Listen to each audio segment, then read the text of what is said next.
तो आज हम लोगों को अगले कॉन्सेप्ट के तरफ जाना है। हम लोग टोटल 6 कॉन्सेप्ट अभी तक पढ़ चुके हैं।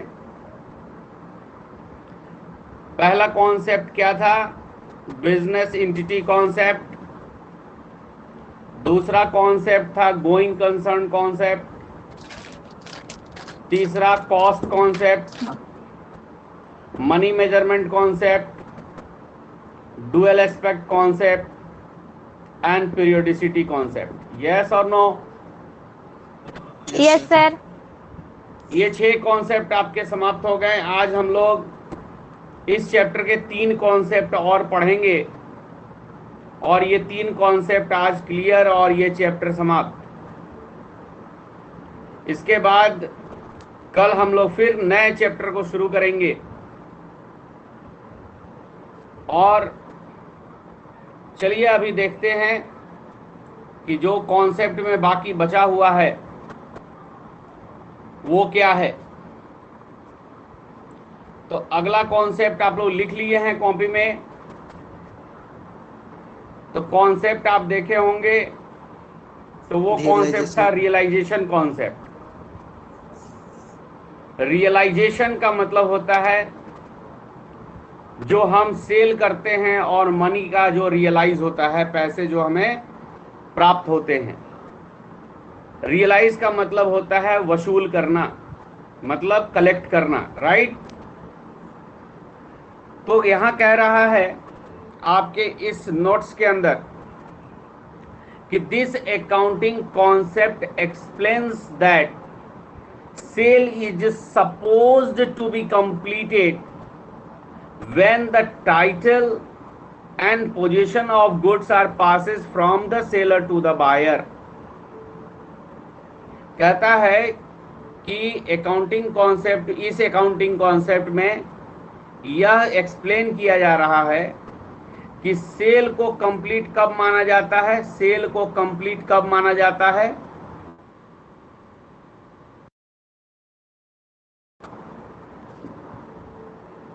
ये हम क्या कर देते हैं, गुड्स का पोजीशन पास हो जाता है, ट्रांसफर हो जाता है। कहां से? सेलर से किसको? बायर को। अब जरा यहां पर बच्चे खूब अच्छे से मीनिंग समझना। यहां पर हम किसको किसको घेरे में रख रहे हैं? तो बच्चे हम घेरे में रख रहे हैं टाइटल को और पोजीशन ऑफ गुड्स को। टाइटल और पोजीशन। टाइटल ऑफ गुड्स और पोजीशन ऑफ गुड्स का मतलब क्या होता है? टाइटल जब भी बोलते हैं तो उसको बोलते हैं ऐसे ओनरशिप। क्या बोलते हैं बच्चे? ओनरशिप। ओनरशिप, ठीक है। और पोजीशन का मतलब होता है, पोजीशन का मतलब होता है control, control over goods, control over goods. Sir ये क्या है ओनरशिप और कंट्रोल ओवर गुड्स? देखो बच्चे, ए ने बी को गुड्स क्या किया? सेल किया। गुड्स क्या किया? सेल किया। अब सेल बच्चा कब कंप्लीट माना जाएगा? जब उस गुड्स का ओनरशिप यानी उस गुड्स का मालिकाना हक किसको दिया जाए? बी को। साथ ही साथ वो गुड्स ए के पास से फिजिकली किसके पास पहुंच जाए? बी के पास। बी के पास। समझ में बात आ रही है? अब जब तक ये सेलर आपको ये दोनों चीज यानी टाइटल और पोजीशन जब तक अगर आपको नहीं देता है तब तक आप उस गुड्स के रियल बायर नहीं होंगे। यानी सही खरीदार नहीं होंगे। तो सर ये टाइटल का मतलब क्या है? टाइटल का मतलब है ओनरशिप, यानी एक सेलर आपको क्या करता है, एक बिल देता है कि नहीं देता है जी, बोलिए ना। और उस देते हैं सर। बिल पर नेम लिखा रहता है, और नेम के जगह वो क्या लिखता है, आपका नाम। ठीक है ना, नेम के जगह क्या लिखता है, आपका नाम।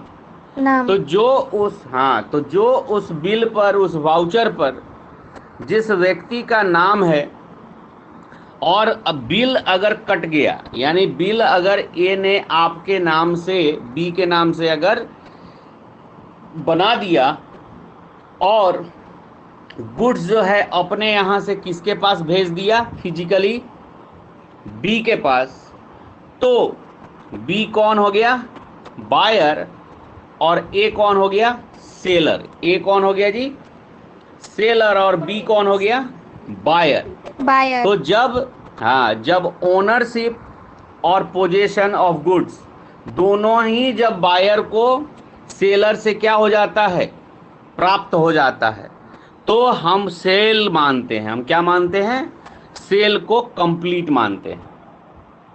समझ में बात आई? सेल को कंप्लीट कब माना जाता है, जब title of goods and position of goods are transferred from from seller to buyer. Buyer. आई बात समझ में? Yes sir. कहता है आगे कि in exchange the payment is received by the seller from the buyer. कहता है कि और सेलर को, यानी ए को बी से इस सेल के बदले क्या रिसीव हो जाता है, बताइए, मनी। क्या रिसीव हो जाता है, मनी। ए कौन है बताइए, ए कौन है, सेलर। सेलर। बी कौन है, बायर। बायर। ठीक है, तो सी ये जो है हमारे बायर हैं। अब मिस्टर सेलर ने बी को क्या दिया, बायर को क्या दिया, टाइटल। क्या दिया, टाइटल और पोजेशन। टाइटल और पोजेशन दोनों ही। टाइटल मतलब बिल दिया इनके नाम से, और गुड्स इनके यहाँ भेज दिया, और बी ने इनको क्या किया जी, मनी दिया, मनी दे दिए। तो ऐसे में सेल क्या हो गया, कंप्लीट। सेल क्या हो गया, कंप्लीट। समझ गए बात को? ओके। अब यहां कहता है कि रेवेन्यू और income is considered to be earned on the date on which its actual payment is received. अब कहता है कि ये जो पैसा मिला, ये हम किस डेट पर इसका रेवेन्यू और इनकम किस डेट पर मानेंगे, उस डेट पर मानेंगे जिस डेट पर हमें मनी क्या होगा, मनी क्या होगा जी, रिसीव होगा। मनी क्या होगा, रिसीव होगा। सपोज कीजिए, अब हम आपको समझाते हैं कि मान लिया जाए कि 1/5/2021 को ए ने बी को 5,000 रुपये का सामान दिया। ठीक है जी, ए ने बी को 5,000 रुपये का सामान क्या किया जी, बेचा। तो बेचा तो सेल तो हम इस डेट पे कंसीडर कर लेंगे कि सेल क्या हो गया, कंप्लीट हो गया। लेकिन ये 5,000 रुपया हमको आज नहीं मिला, 5,000 रुपया हमको आज नहीं मिला। 5,000 रुपया हमको मिलता है 10/6/2021 को। तो रेवेन्यू कब मानेंगे, 10/6 को। 10/6 को। हाँ, 10/6 को रेवेन्यू मानेंगे, बट सेल किस डेट को मानेंगे, 1/5 को। 1/5। हाँ, सेल जिस डेट को कंप्लीट हुआ उस डेट को सेल मानेंगे, और जिस डेट को हमारा क्या कंप्लीट हुआ बाबू, रिसीव हो गया पेमेंट किससे, पेमेंट किससे रिसीव हो गया? बायर से सेलर को, उस दिन हम क्या मानेंगे? रेवेन्यू। रेवेन्यू। अब कहता है कि रेवेन्यू और, हाँ ये पढ़ लिए, रेवेन्यू और income is considered to be earn on that date on which its actual payment is received. In other word, income realised by selling goods और रेंडरिंग सर्विसेज, सामान बेचकर या सेवा किसी को देकर, सर्विस किसी को हम दे करके या फिर हम सामान बेच करके इनकम रियलाइज करते हैं during the accounting year should be considered in the income statement of that accounting year. कहता है कि भाई हम इनकम क्या करते हैं? इनकम गुड्स को सेल करके और सर्विस को रेंडर करके उस अकाउंटिंग ईयर को हम इनकम में कंसीडर करते हैं। जिस अकाउंटिंग ईयर का, मान लीजिए आपका अकाउंटिंग ईयर है कौन सा? किसका ईयरफोन ऑफ है, ऑन है? जरा ऑफ कर लीजिए, अब वाइब्रेट हो रहा है आवाज। अच्छी बात है। हमारा अकाउंटिंग ईयर जो है वो 1 जनवरी 2021 से 31 दिसंबर 2021 है, राइट? अब इस बिटवीन जो भी हमने सामान बेचा है, सेल किया है, या हमने सर्विस को क्या किया है, सर्विस कोई रेंडर किया है, कोई सेवा हमने दी है, तो ये इस अकाउंटिंग ईयर का क्या माना जाएगा? इनकम। क्या माना जाएगा? इनकम। समझ में आई बात? इस पीरियड में जो भी सेल और सर्विसेज रेंडर किए गए हैं, सामान बेचे गए हैं और सेवाएं दी गई हैं, उनको इसी ईयर का हम क्या मानेंगे? Income. Since accounting is the historical record of transaction, it records what is actually received and paid. ये क्या करता है भाई? ये अकाउंटिंग जो है हिस्टोरिकल रिकॉर्ड रखता है और उसमें क्या हमने दिया है और क्या हमने पाया है उसी को रिकॉर्ड किया जाता है। सपोज करिए कि मान लिया जाए कि हम ए ने बी को 5,000 रुपये का क्या किया था जी? सामान बेचा था। क्या किया था? सामान बेचा था। तो सेल तो हम रिकॉर्ड करेंगे कितने वैल्यू का? 5,000 का। लेकिन अगर हम इनकम के रूप में अगर देखें कि अगर बी ने मुझे 4,000 रुपये इस ईयर में दिया, तो ये 4,000 ही इस ईयर का क्या माना जाएगा? बोलिए ना, इनकम। क्या माना जाएगा? इनकम। समझ में बात आई? हेलो? Yes sir. हाँ, जब माइक ऑन करना है बोलने के लिए और बोलने के बाद फिर बंद कर देना है। तो कोई दिक्कत है इस 7 नंबर में रियलाइजेशन कॉन्सेप्ट? No sir. देखो बच्चे, अब जो आपके 2 कॉन्सेप्ट हैं, कौन कौन भाई? मैचिंग कॉन्सेप्ट और एक्रूअल कॉन्सेप्ट, बहुत ही इंपॉर्टेंट है। अब आप समझ लो, सारे कॉन्सेप्ट हमें जानने जरूर हैं, लेकिन अकाउंटिंग के लिए कॉन्सेप्ट नंबर 5, अकाउंटिंग के लिए कॉन्सेप्ट नंबर 8 और अकाउंटिंग के लिए कॉन्सेप्ट नंबर 9 का होना बहुत ही ज़रूरी है। बिना कॉन्सेप्ट नंबर 5, कॉन्सेप्ट नंबर 8 और कॉन्सेप्ट नंबर 9 का अकाउंटिंग नहीं हो सकता है। तो ठीक है भाई, 5 तो हम समझ गए थे, डुअल एस्पेक्ट कॉन्सेप्ट। 9 नंबर जरा समझिए क्या है? Matching concept. क्या कह रहा है जी? Matching concept. मैचिंग कॉन्सेप्ट क्या कहता है कि जो आपका अकाउंटिंग ईयर है, जैसे अभी हमने कौन सा ईयर लिया था जी? 1 Jan 2021 to 31 December 2021, right? Yes sir. तो इस बिटवीन जो भी आपके इनकम हैं, जो भी आपके इनकम हैं, और इस बिटवीन जो भी आपके एक्सपेंस हैं, उसका मैचिंग कराना है। मैचिंग मतलब भाई जितना इनकम हुआ क्या उतना ही खर्च हुआ। अगर इनकम खर्च के बराबर, इनकम खर्च के बराबर या खर्च इनकम के बराबर, तो no profit no loss. Yes और no? Yes sir. Yes sir. Income और एक्सपेंस दोनों बराबर तो no profit no no loss. Loss. No loss. अगर इनकम ज्यादा है किससे? एक्सपेंस से, तो difference will be profit. Profit.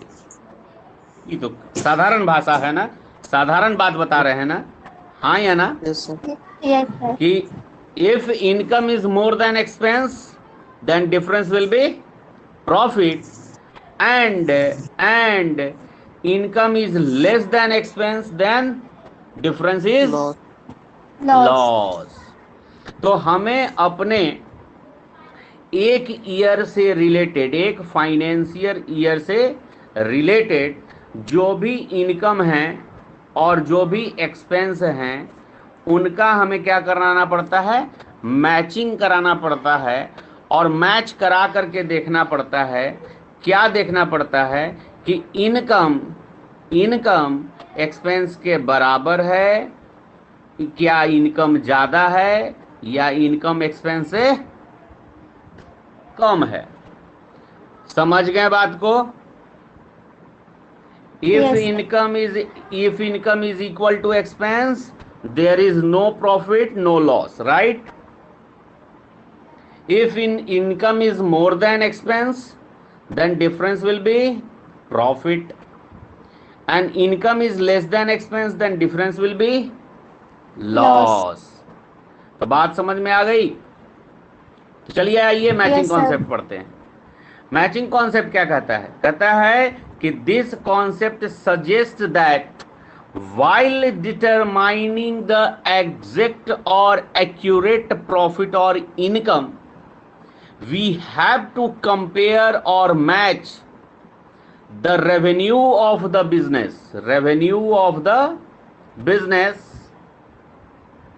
with the cost that incurred to earn that revenue। यानी कह रहा है कि उस रेवेन्यू को अर्न करने के लिए जो कॉस्ट यानी लगा है, लागत लगी है, उसको रेवेन्यू से क्या करना है? कंपेयर करना है। ठीक है ना? Cost of revenue, cost of revenue किसको बोलते हैं जल्दी बताइए? कॉस्ट ऑफ रेवेन्यू किसको बोलते हैं? एक्सपेंस को बोलते हैं ना। इन अदर वर्ड, अब दूसरे शब्दों में, only relevant cost or expenses of the period are required to be deducted from the related revenue of that year। कह रहा है कि उस पर्टिकुलर ईयर के रिलेवेंट रेवेन्यू यानी इनकम रेवेन्यू से उस पर्टिकुलर रिलेवेंट एक्सपेंस का क्या करेंगे जी? कंपेयर करेंगे। और यही कंपेयर हमें बतलाएगा, क्या बतलाएगा? प्रॉफिट और लॉस। कहता है कि for instance if in the beginning of the year 15-16, अब देखो 15-16 लिखने का मतलब क्या होता है और 2015 लिखने का मतलब क्या होता है? बात समझ रहे हो बाबू? 2015-16 का तो 2015 का मतलब जनवरी से शुरू और दिसंबर में एंड। समझ गए बाबू? आज जब भी कभी इस तरह से लिखा हो 15-16 तो क्या होगा? 1 अप्रैल टू 31 मार्च। समझ में बात आई? जैसे आप लोग सीबीएसई बोर्ड में सेशन हमेशा क्या रहता है?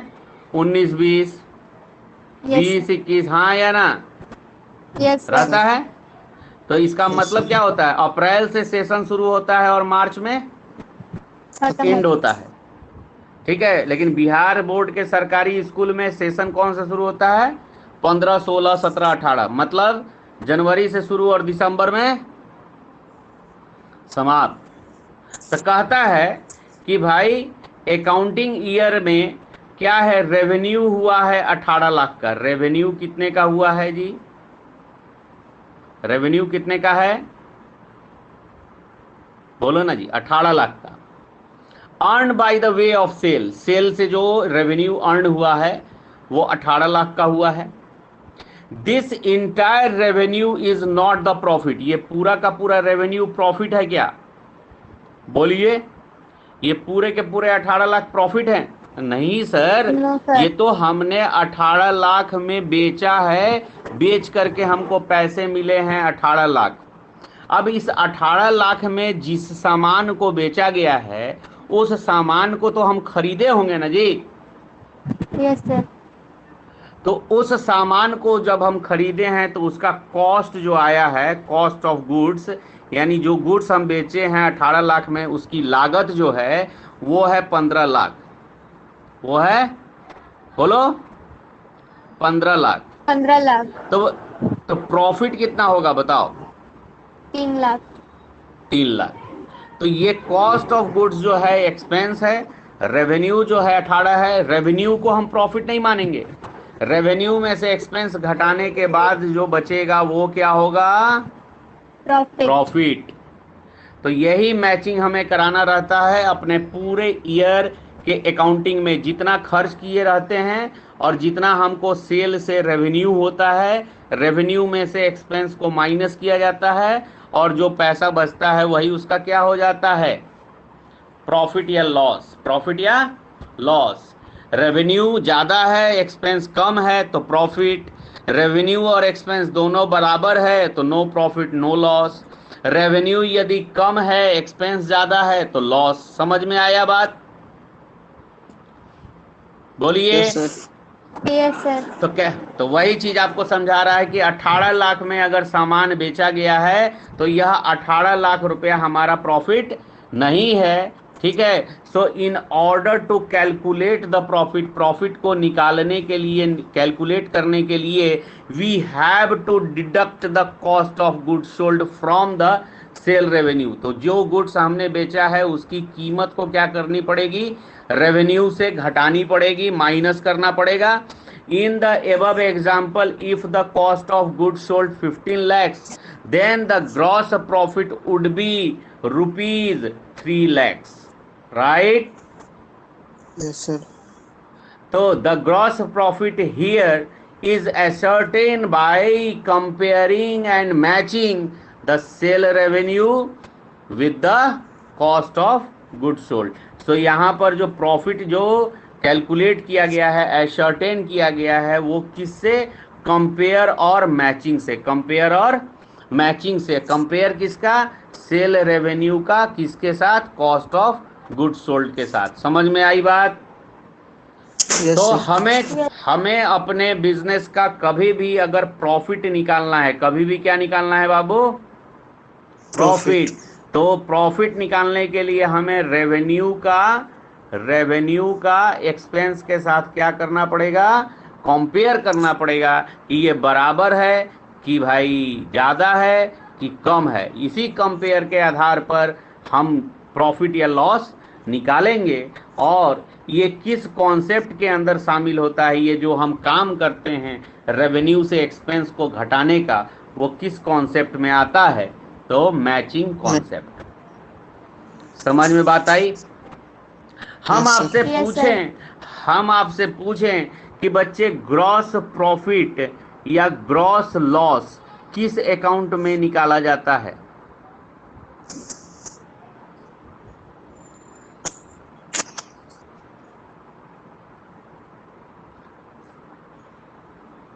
नेट प्रॉफिट और नेट लॉस किस अकाउंट में निकाला जाता है? नहीं, भूल गए? Gross profit gross loss trading account में निकालते हैं और net profit net loss profit and loss account में निकालते हैं। यस और नो? Yes sir. तो बताइए ये दोनों ही अकाउंट जो बनाए जाते हैं ये किस कॉन्सेप्ट पे बनाए जाते हैं? Matching concept. Matching concept.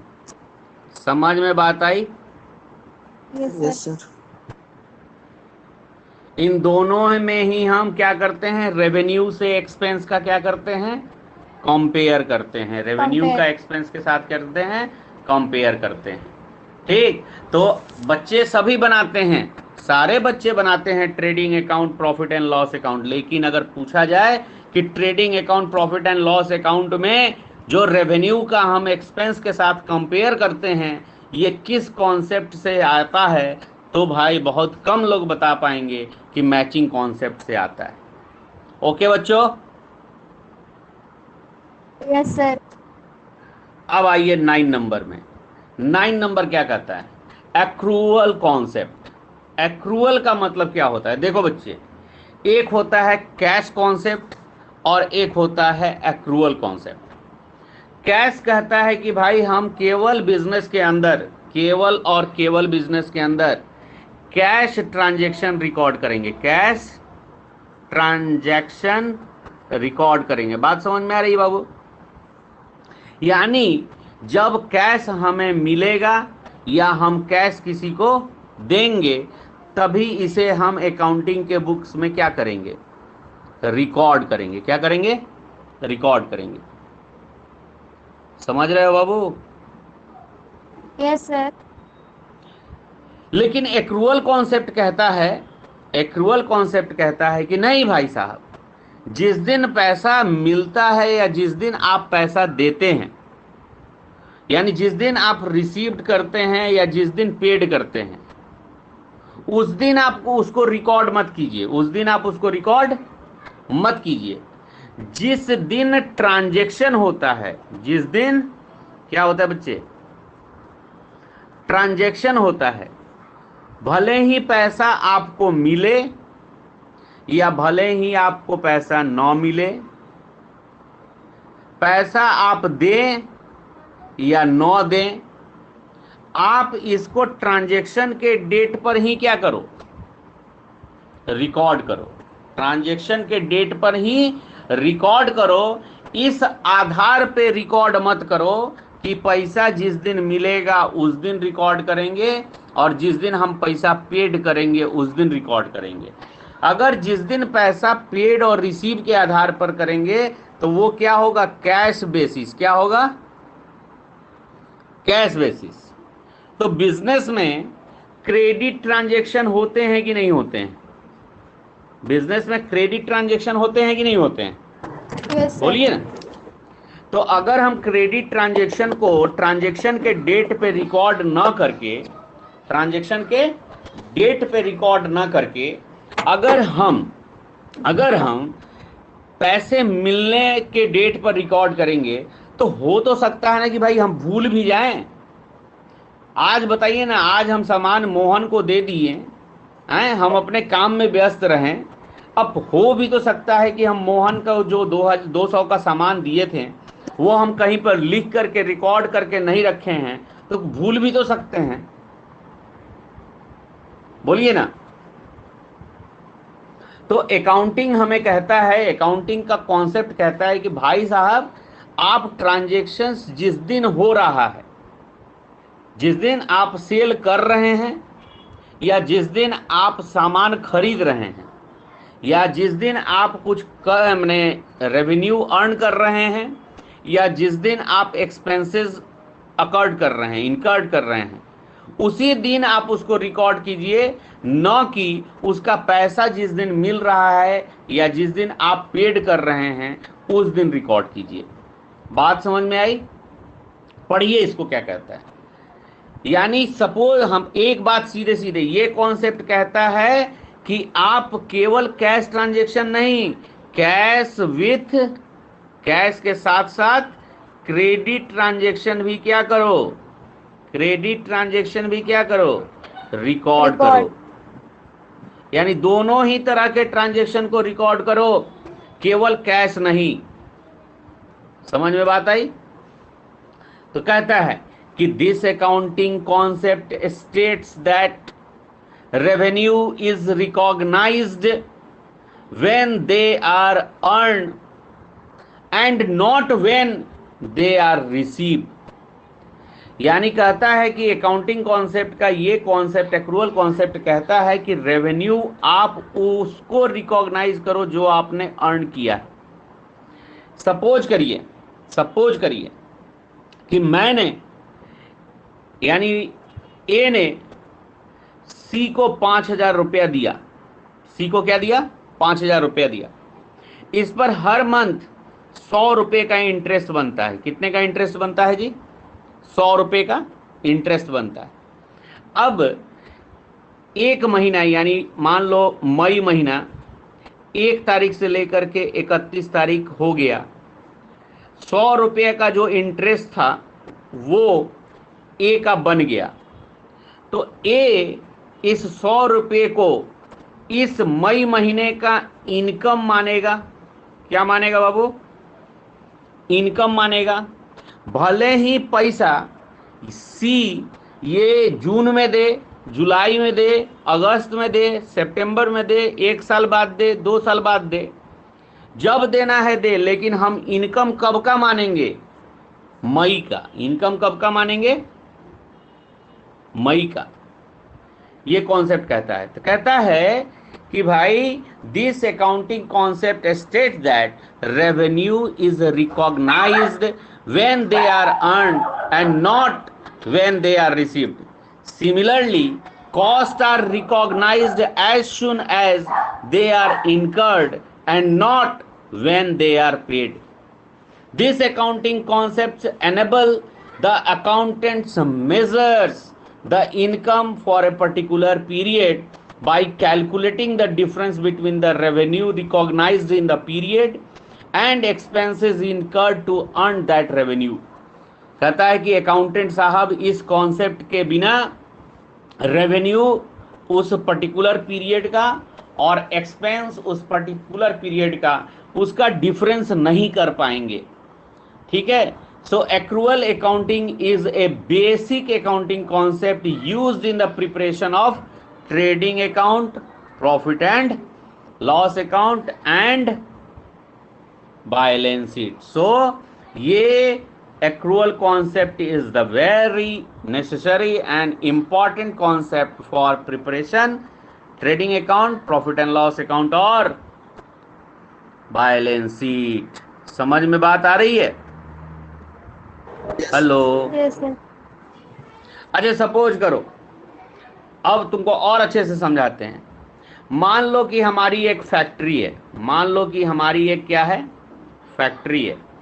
इस फैक्ट्री में 100 वर्कर्स हैं और 100 वर्कर्स को हर महीने हम 5,000 रुपये सैलरी देते हैं। साल का कितना देना होता है? 1 लाख। सॉरी 1 लाख कह दिए, 5 लाख। साल का कितना होता है? 5 लाख। ठीक है बाबू? हेलो हेलो, आवाज मिल रही है आप सबको? हेलो,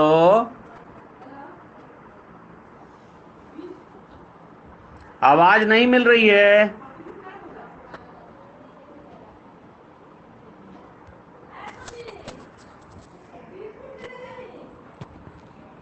हेलो, आ रही है आवाज। अरे आप मिल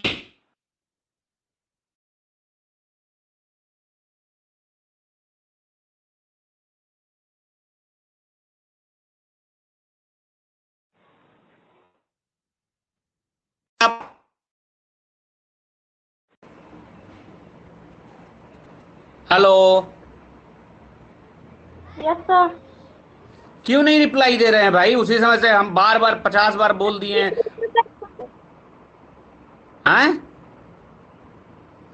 प्रणीत, आप लोग को आवाज मिल, बीच बीच में आवाज कट रही है। Yes sir. तो मैंने ये कहा कि भाई हमारे ऑर्गेनाइजेशन के अंदर 100 एम्प्लॉई हैं और हम उस 100 एम्प्लॉय को पर मंथ कितना सैलरी देते हैं? 5,000 रुपया। तो साल में हम उनको कितना देते हैं? 5 लाख रुपया। लेकिन हमने इस साल 5 लाख के बदले 4 लाख रुपया पेड कर दिया और 1 लाख रुपया कहा कि भैया आपको अगले महीने पेड करेंगे। ठीक है, अगले महीने पेड करेंगे। तो बताओ कि इस ईयर का एक्सपेंस 4 लाख होगा या 5 लाख?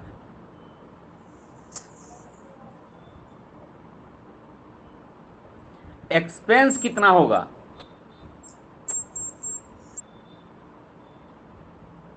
आवाज नहीं मिल रही है। सर 4 लाख। नहीं, अभी तो बता रहे हैं कि पेड और रिसीव के बेसिस पे हम रेवेन्यू और एक्सपेंसेस को रिकॉग्नाइज नहीं करेंगे। हमारे यहाँ एम्प्लॉय 12 महीने काम किए हैं, हर महीने 5,000 रुपया उनको मिलना था, राइट? हर महीने। Yes. तो उन्होंने तो काम किया है ना। Yes sir. अब भले ही आप उसका पैसा दो या पैसा अभी नहीं दो, बाद में दो, एक्सपेंस तो आपके पूरे के पूरे कितने माने जाएंगे? 5 लाख। 5 लाख माने जाएंगे। ठीक है? Yes. हाँ, उस ईयर का खर्च पूरा 5 लाख माना जाएगा। ओके, अब आते हैं। तो अब अगले टॉपिक हमारे क्या हैं? तो अगला टॉपिक है इंपॉर्टेंस, अकाउंटिंग प्रिंसिपल्स का इंपॉर्टेंस। तो आप समझ ही गए कि भाई हमारा अकाउंटिंग प्रिंसिपल्स का कॉन्सेप्ट जो है वो ये कहता है कि भाई साहब आप प्रिंसिपल्स के आधार पर अगर अकाउंटिंग को करेंगे तो सब कुछ रिकॉर्ड सही होगा, जो भी इंफॉर्मेशन मिलने हैं वो सही इंफॉर्मेशन मिलेगा। तो कहता है कि इंपॉर्टेंस ऑफ अकाउंटिंग प्रिंसिपल समझिए। कहता है accounting is the language of business. हाँ, अकाउंटिंग जो है वो किसका? बिजनेस का क्या है? लैंग्वेज है। लैंग्वेज का मतलब ही समझते हैं कि जिसमें अपनी बातों को दूसरों को क्या किया जाए? समझाया जा सके। तो बिजनेस को समझाने के लिए उसका लैंग्वेज कौन सा यूज करना पड़ेगा? अकाउंटिंग।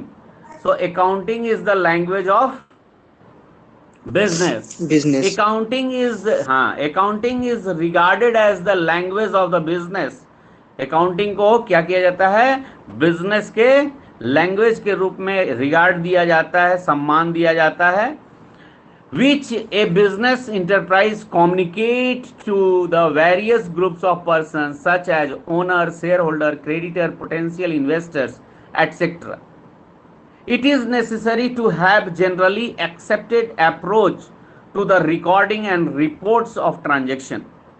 Generally accepted principles पहले ही बताए थे, GAAP, make free from personal base and inconsistency।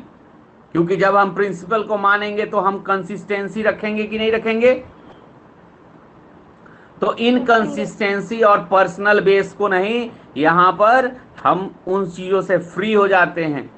Generally accepted accounting principle make financial statement, trading, profit and loss account and balance sheet more meaningful and comparable by remaining the effects of diverse accounting practices. क्या करता है भाई कि ये जो ये generally accepted accounting principles जो है वो फाइनेंशियल स्टेटमेंट जिसके अंदर ट्रेडिंग, प्रॉफिट एंड लॉस और बैलेंस शीट आता है उसको बहुत ही मीनिंगफुल बनाता है, कंपेरेबल बनाता है। ठीक है, by remaining the effects to diverse accounting principle. अलग अलग जो अकाउंटिंग प्रिंसिपल लोग जो अडॉप्ट करते हैं उससे ये क्या करता है? फ्री करता है और स्टैंडर्ड प्रोवाइड करता है, मीनिंगफुल रिपोर्ट प्रोवाइड करता है, ताकि आसानी से हम इसका क्या कर सकें? एनालिसिस और इंटरप्रेटिंग कर सकें। अब आपका है fundamental accounting assumption. Fundamental accounting assumption का मतलब बच्चे 3 फंडामेंटल अकाउंटिंग एजम्पशन। हर क्वेश्चन में इस चीज को हम मान के बनाते हैं। हर क्वेश्चन, हर बिजनेस को हम यह मान के बनाते हैं कि बिजनेस किस कॉन्सेप्ट पे बेसिस है? गोइंग कंसर्न पे। बिजनेस किस पे आधारित है? कंसिस्टेंसी पर। बिजनेस के अंदर कौन से इस तरह से रिकॉर्ड होने चाहिए? एक्रूअल बेसिस पे। यानी कोई भी